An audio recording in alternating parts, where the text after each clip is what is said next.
Friends, শুভ সকাল। সবাই কেমন আছো? সকাল সকাল চলে এলাম।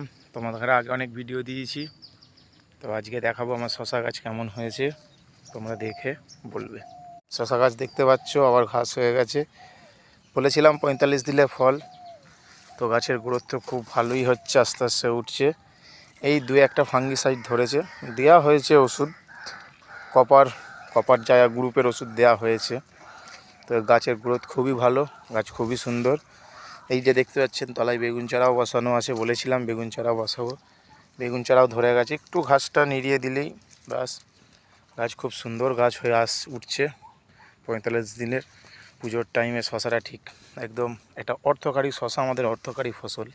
শশা আমাদের অর্থকারী ফসল, তো মনে হচ্ছে মোটামুটি একটা ভালোই একটা প্রফিটের আশা করা যায়। এখনও অবধি কোনো চাপান দেওয়া হয়নি, গাছে একটা দুটো ফল আসবে তখন চাপান দেওয়া হবে।